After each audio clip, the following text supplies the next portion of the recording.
प्रधानमंत्री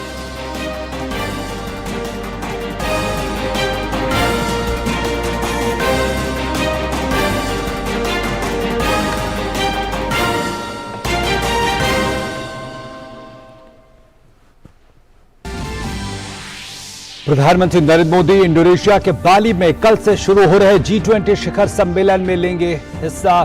पीएम मोदी सम्मेलन में खाद्य और ऊर्जा सुरक्षा, डिजिटल परिवर्तन और स्वास्थ्य पर सत्रों में करेंगे शिरकत। विदेश सचिव ने कहा, भारत 1 दिसंबर से G20 की करेगा अध्यक्षता।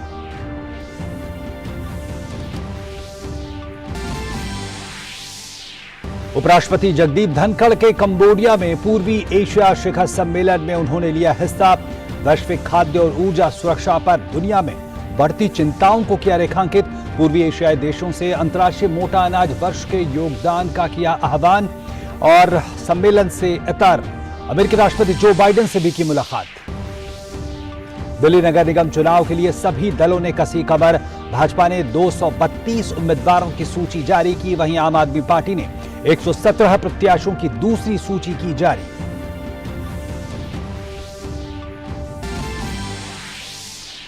दिल्ली में वायु गुणवत्ता का स्तर बहुत खराब श्रेणी में। बढ़ते प्रदूषण के कारण आसमान में छाई घनी धुंध। दिल्ली में AQI 320, वहीं नोएडा में AQI 341।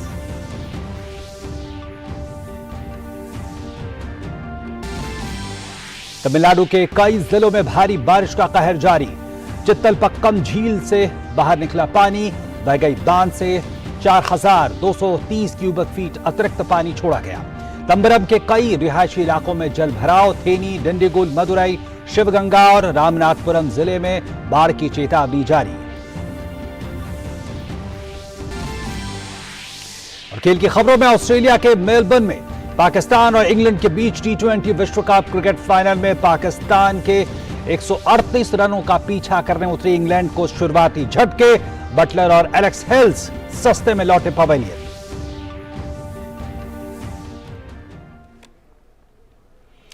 नमस्कार, इस वक्त की तमाम ताजा तरीन खबरों के साथ हम हाजिर हैं। मैं हूं प्रकाश और खबरें विस्तार से। और सबसे पहले बात उपराष्ट्रपति की कंबोडिया यात्रा की। और उपराष्ट्रपति जगदीप धनखड़ अपनी कंबोडिया यात्रा के दौरान आज रीप पहुंचे। यह शहर दुनिया के सबसे बड़े मंदिर परिसर राजसी अंकोर वॉट का घर है। कंबोडिया में अंकोर पुरातात्विक परिसर में ताप्रोहम मंदिर में बहाल किए गए हॉल ऑफ डांसेस का उद्घाटन करते हुए उपराष्ट्रपति ने कहा कि भारत को अंकोर वॉट के जीर्णोद्धार कार्य में शामिल होने पर गर्व है। The magnificent structures of Angkor Wat, Taprobhu, Priya Vihar, they are living testimony of the connect that the two countries have had.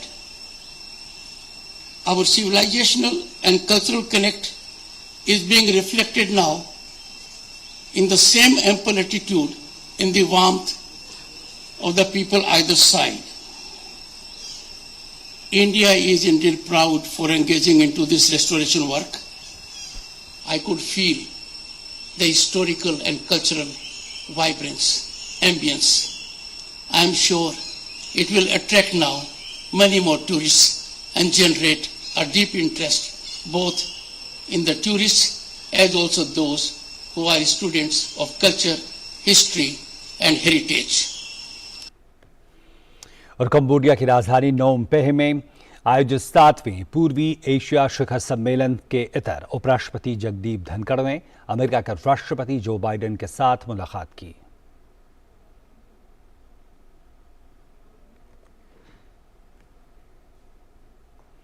वहीं विदेश मंत्री डॉक्टर एस जयशंकर ने कंबोडिया के नोम पेह में 17वें पूर्वी एशिया शिखर सम्मेलन के इतर अमेरिकी विदेश मंत्री एंटनी ब्लिंकन के साथ मुलाकात की। और विदेश मंत्री डॉक्टर जयशंकर ने इसे अच्छी मुलाकात बताया। दोनों नेताओं के बीच यूक्रेन, इंडो पैसिफिक, ऊर्जा, G20 सहित द्विपक्षीय संबंधों पर चर्चा हुई।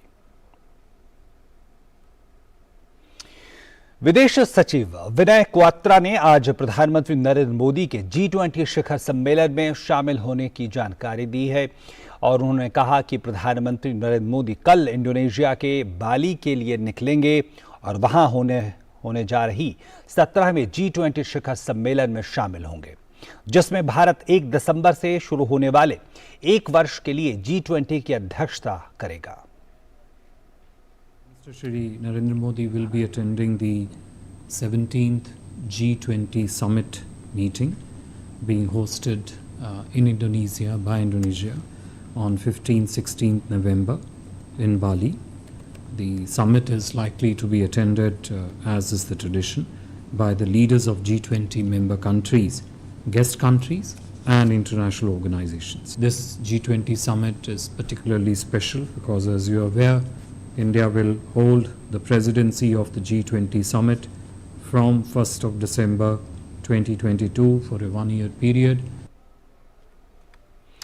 विदेश मंत्रालय ने कहा है कि बाली शिखर सम्मेलन में प्रधानमंत्री नरेंद्र मोदी अन्य G20 नेताओं के साथ वैश्विक अर्थव्यवस्था, ऊर्जा, पर्यावरण, कृषि, स्वास्थ्य और डिजिटल परिवर्तन सहित समकालीन प्रासंगिकता के प्रमुख मुद्दों पर विचार विमर्श करेंगे। During the summit, Prime Minister Modi and other G20 leaders will deliberate extensively upon key issues of contemporary relevance, including the state of global economy, issues relating to energy, environment, agriculture, health and digital transformation, etc. The Bali summit comprises of 3 working sessions at the leaders level where PM will be participating. These include the sessions on food and energy security, a session on digital transformation and a session on health. और साथ ही विदेश सचिव विनय क्वात्रा ने बताया कि भारत की G20 अध्यक्षता के दौरान भारत, इंडोनेशिया और ब्राजील एक तिकड़ी होंगे। उन्होंने कहा कि ऐसा G20 में ये पहली बार है कि इस तिकड़ी में विकासशील देश और उभरती हुई अर्थव्यवस्थाएं शामिल होंगी। इंडोनेशिया की अपनी यात्रा के दौरान प्रधानमंत्री नरेंद्र मोदी 15 नवंबर को भारतीय समुदाय के सदस्यों को संबोधित करेंगे और उनसे बातचीत करेंगे। During our G20 presidency, India, Indonesia and Brazil would be the Troika.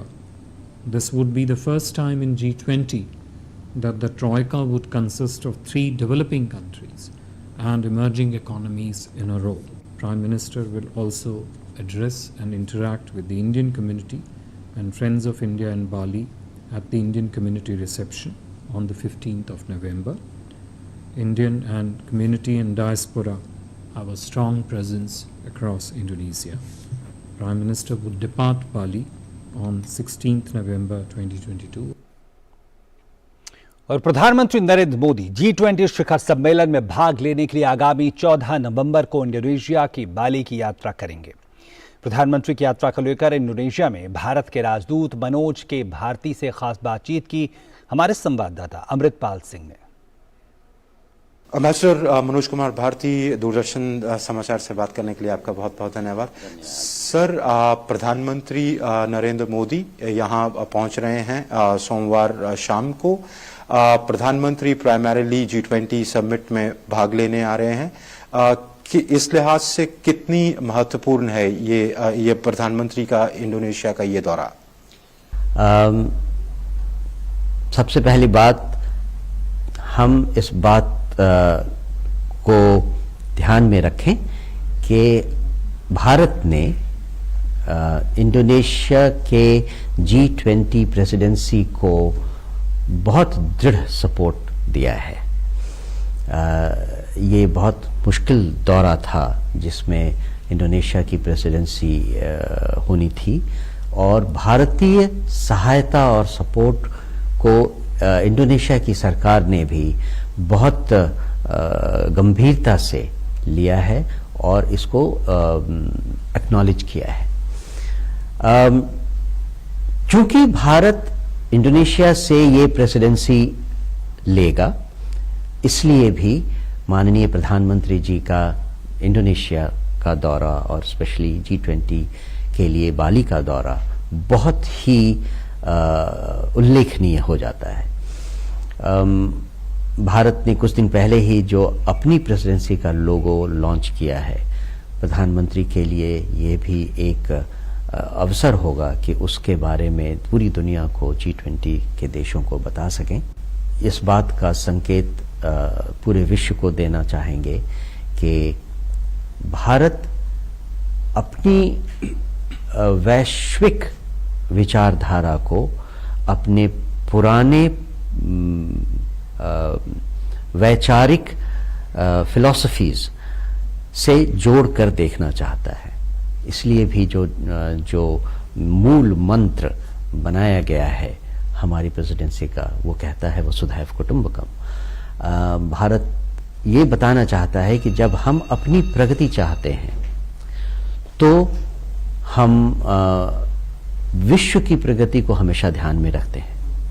ये हमारे लिए बहुत ज़रूरी है कि हम दुनिया को इसके बारे में बताएं कि हमारी प्रेसिडेंसी का जो मोटो है वो है one world, one family, one future. Ambassador Bharati, G20 में शिरकत करने के अलावा प्रधानमंत्री जो यहाँ के भारतीय मूल के लोग हैं, जो इंडियन कम्युनिटी है, इंडियन डायस्पोरा है, उसके साथ भी इंटरैक्ट करेंगे। चूंकि माननीय प्रधानमंत्री जी यहाँ पे G20 समिट मीटिंग के लिए आ रहे हैं, इसीलिए बहुत ही कम समय के लिए वो यहाँ हैं, लेकिन फिर भी इस छोटे समय में भी उन्होंने भारतीय समुदाय के लोगों से मिलना अपना एक प्रोग्राम का हिस्सा रखा है। यह देखकर यहाँ का भारतीय समुदाय और भारतीय मूल का समुदाय बहुत उत्साहित है। पूरे इंडोनेशिया में इस बात की बहुत अच्छी जानकारी है कि भारत की साख विश्व में पिछले कुछ सालों में बहुत बढ़ी है। भारत की अपनी अर्थव्यवस्था में बहुत ज्यादा सुधार आया है। इन सब के पीछे माननीय प्रधानमंत्री जी की नीतियों का और उनके इफेक्टिव कार्यान्वयन का बहुत बड़ा रोल है, जिसे सब यहाँ जानते हैं। केंद्रीय रक्षा मंत्री राजनाथ सिंह और हरियाणा के मुख्यमंत्री मनोहर लाल खट्टर ने झज्जर के कुलाना में पृथ्वीराज चौहान की प्रतिमा का अनावरण किया। पृथ्वीराज चौहान की ये मूर्ति फाइबर मेटल से बनाई गई है। हाथ में धनुष बाण, घोड़े पर सवार पृथ्वीराज चौहान की इस मूर्ति को सुनहरा रंग दिया गया है। इस प्रतिमा की खास बात यह भी है कि इसकी ऊंचाई 16 फीट है, जो आने वाले वक्त में यहां आने वाले पर्यटकों के लिए आकर्षण का केंद्र बनेगी। इस मौके पर केंद्रीय रक्षा मंत्री राजनाथ सिंह ने कहा कि प्रधानमंत्री नरेंद्र मोदी ने देश में सांस्कृतिक पुनर्जागरण शुरू किया है। अब देश के लोगों को मिल रही है इतिहास की सही जानकारी। हमारी सरकार आने के बाद भारत के प्रधानमंत्री मोदी जी के नेतृत्व में हम लोगों ने एक सांस्कृतिक पुनर्जागरण का सिलसिला प्रारंभ किया है बहनों भाइयों, ताकि अपनी संस्कृति से हमारे भारतवासी किसी भी सूरत में कटने ना पाए। यदि आप अपनी नजर दौड़ाकर देखें तो अयोध्या की धरती पर आज भव्य राम का मंदिर बन रहा है, और अंग्रेज ने जो काशी वाराणसी का काशी विश्वनाथ, औरंगजेब ने जो काशी विश्वनाथ मंदिर, जिसको सैकड़ों वर्ष पहले धराशायी कर दिया था, आज अपनी आंखों से जाकर उसका भव्य स्वरूप आप काशी विश्वनाथ का देख सकते हैं।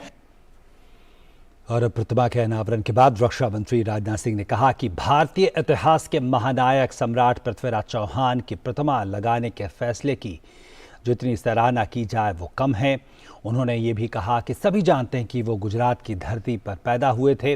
उन्होंने सिर्फ भूभाग पर हुकूमत नहीं की थी, बल्कि अपनी जनता के दिलों पर भी राज किया था। उनके इस प्रतिभा से आने वाली पीढ़ियों को उनके विषय में जानने का मौका मिलेगा। भारतीय इतिहास के एक महानायक सम्राट पृथ्वीराज चौहान की प्रतिमा लगाने का फैसला जो आप लोगों ने किया है, उसकी जितनी भी सराहना की जाए मेरे बहनों भाइयों वो कम है। और आप सभी जानते हैं कि महाराजा पृथ्वीराज चौहान यदि पैदा हुए थे तो गुजरात की धरती पर पैदा हुए थे, और इनकी गणना भारत के उन महान शासकों में होती है जिन्होंने केवल एक बड़े भूभाग पर ही राज नहीं किया था, एक बड़े भूभाग पर ही हुकूमत नहीं चलाई थी, बल्कि अपने शौर्य, पराक्रम, साहस के कारण अपने क्षेत्र और अपने देश की जनता के दिलों पर भी राज करने का काम यदि किसी ने किया था तो वह पृथ्वीराज जी चौहान ने किया था। और हरियाणा के मुख्यमंत्री मनोहर लाल खट्टर ने राजपूत समाज को पृथ्वीराज चौहान की प्रतिमा के लिए सहयोग और आर्थिक मदद के लिए धन्यवाद दिया।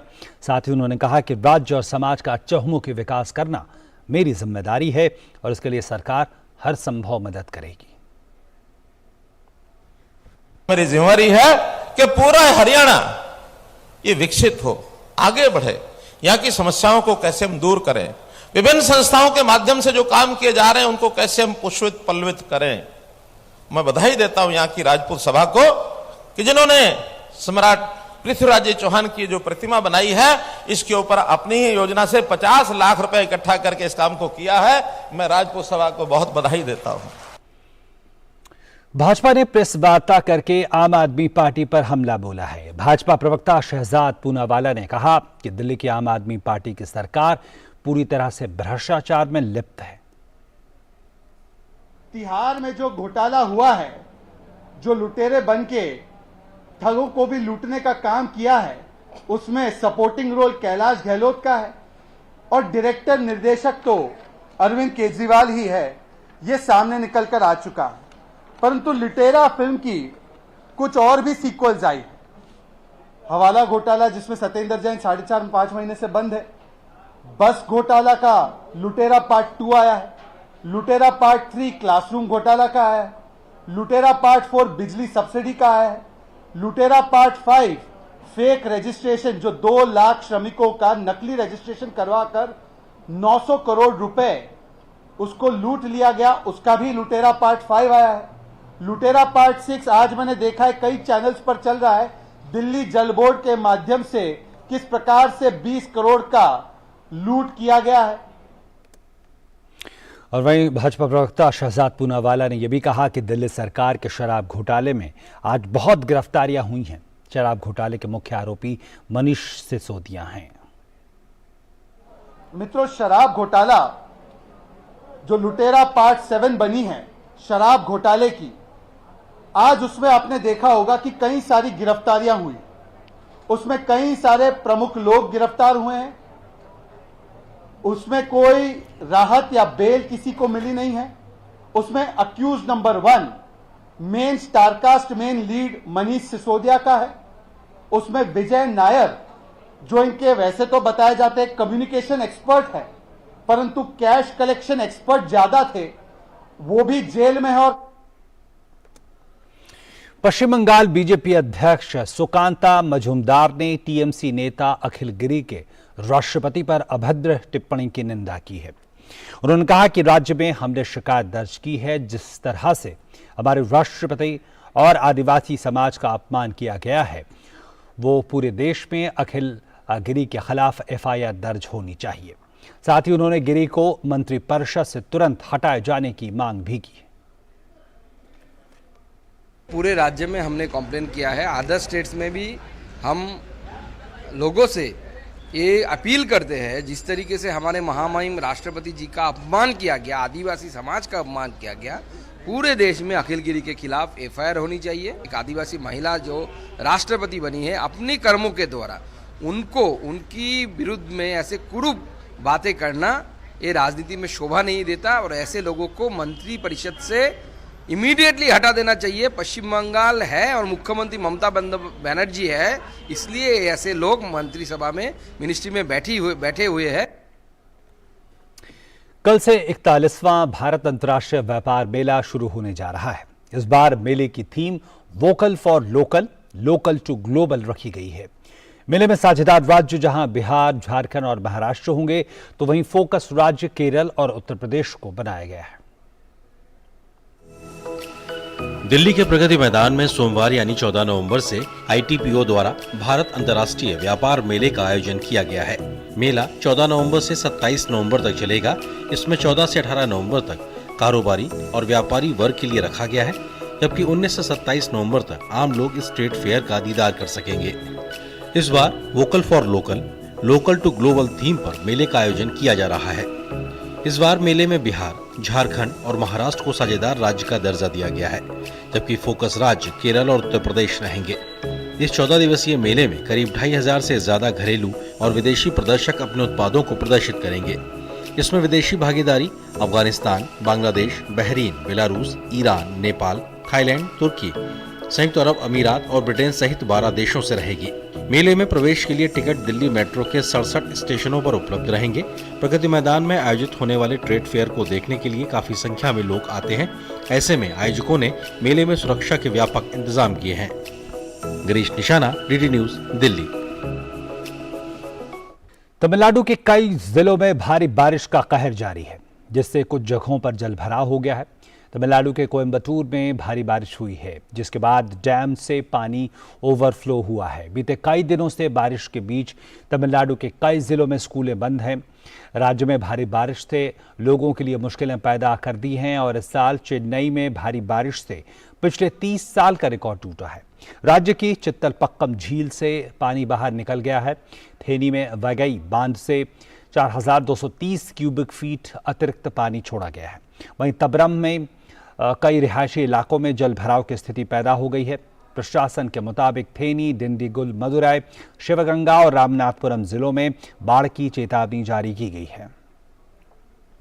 और लगातार हो रही भारी बारिश की वजह से चेन्नई के विभिन्न इलाकों में भी जल भराव हुआ है।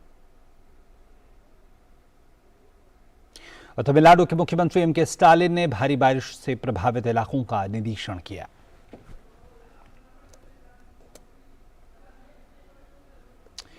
केंद्रीय कार्मिक मंत्रालय द्वारा पेंशन धारकों की समस्याओं के डिजिटल निराकरण के लिए चलाए गए अभियान पर पेंशन धारकों की प्रतिक्रिया उत्साहित करने वाली है। पेंशन से जुड़ी शिकायतों को लेकर अब केंद्रीय कार्मिक मंत्रालय द्वारा शुरू की गई डिजिटल अभियान ने बुजुर्गों का न केवल समय बचाया है, बल्कि उनकी शारीरिक थकान भी कम कर दी है। पिछले साल नवंबर में केंद्रीय कार्मिक विभाग राज्य मंत्री डॉक्टर जितेंद्र सिंह ने स्मार्टफोन के जरिए जीवन प्रमाण पत्र पेश करने के लिए फेस ऑथेंटिकेशन टेक्नोलॉजी लॉन्च की थी।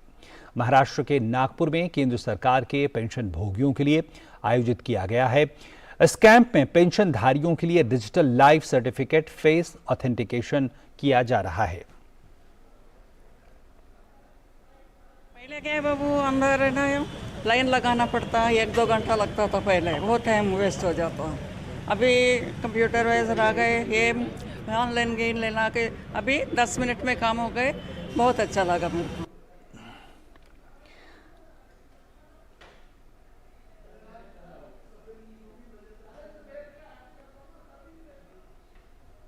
बैंक में जाके हम लोग को लाइन सर्टिफिकेट भरना पड़ता था और लाइन में खड़ा रहना पड़ता था। काफ़ी दिक्कतों का सामना करना पड़ता था, समय लगते थे, आने जाने में दिक्कत होती थी। कोई पेशेंट है, कोई कुछ है, कोई चल नहीं पाता है, तो अभी एक अच्छा सुविधा निकल गया है और इससे हम लोगों को काफ़ी हमारी परेशानी आने ख़त्म हो रही है। और नागपुर में पेंशन विभाग ने सभी पेंशन भोगियों से डिजिटल मोड के माध्यम से अपना जीवन प्रमाण पत्र जमा करने के लिए उचित व्यवस्था सुनिश्चित की है। साथ ही वे सभी पेंशनधारियों से संबंधित केंद्रों तक पहुंचने का आग्रह कर रहे हैं। पेंशन एंड पेंशन वेलफेयर के मिनिस्टर उन्होंने डायरेक्शन दिया था कि ये जो face DLC through face authentication Android mobile में स्टार्ट किया जाए, ताकि घर बैठे पेंशनर अपना डीएलसी सबमिट कर सके। तो ये साल में एक बार देना पड़ता है, ये घर में बैठ के दे सकते हैं। इसके लिए हमने अवेयरनेस कैंप चला रहे हैं सारे देश भर में, department of pension and pensioner welfare के थ्रू। वहीं महाराष्ट्र की सांस्कृतिक राजधानी पुणे में भी डिजिटल जीवन प्रमाण पत्र शिविर का आयोजन किया गया है। इस दौरान बड़ी संख्या में पेंशनधारी बुजुर्ग स्मार्टफोन के जरिए जीवन प्रमाण पत्र पेश करने के लिए फेस ऑथेंटिकेशन टेक्नोलॉजी का लाभ लेते नजर आए। शिविर में पेंशनधारकों की काफी सक्रियता देखी जा रही है। ऑनरेबल मिनिस्टर पेंशन भोगी कल्याण मंत्रालय के उन्होंने निर्देश दिया था कि आप बायोमेट्रिक जो डिजिटल मोड में कर रहे हैं लाइफ सर्टिफिकेट, वो फेस ऑथेंटिकेशन के थ्रू करें, जो एंड्रॉयड फोन में हो जाएगा, घर बैठे पेंशनर दे सकते हैं। महाराष्ट्र का वाशिम जिला देश भर के आकांक्षी जिलों की सूची में शामिल है। वाशिम जिले के पिछड़ेपन को मिटाने के लिए नीति आयोग जिले में विभिन्न विकास कार्य कर रहा है। मृदा एवं जल संरक्षण विभाग ने रिचार्ज पिट के माध्यम से घटते जल ग्रहण क्षेत्र में भूजल स्तर को ऊपर उठाने की योजना बनाई है और वाशिम जिले में लगभग 150 ऐसे रिचार्ज पिट बनाने की योजना बनाई गई है और उनमें से 80 रिचार्ज पिट बनाए गए हैं।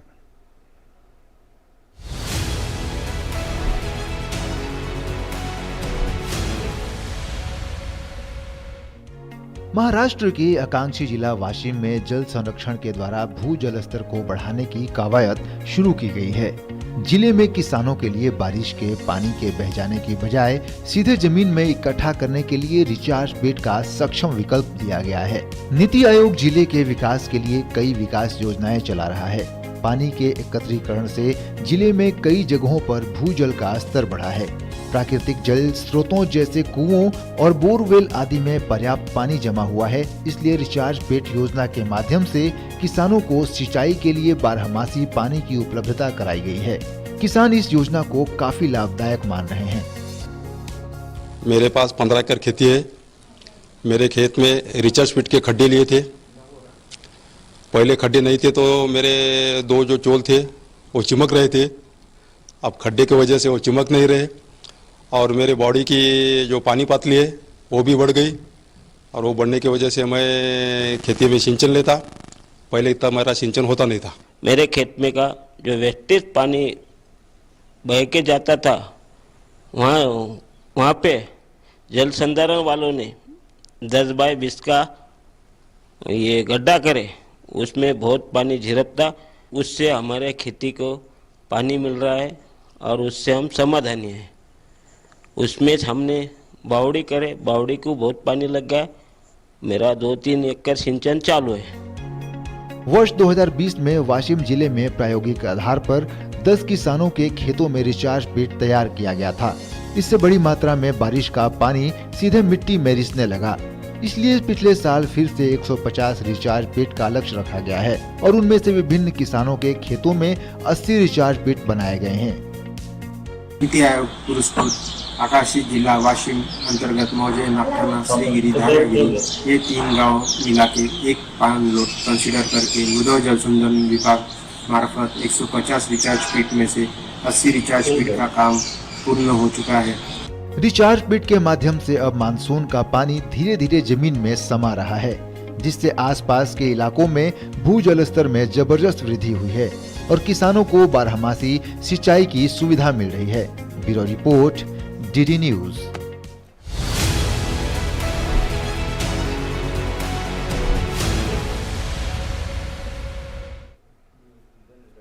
उसी के साथ इस बुलेटिन में इतना ही। नमस्कार।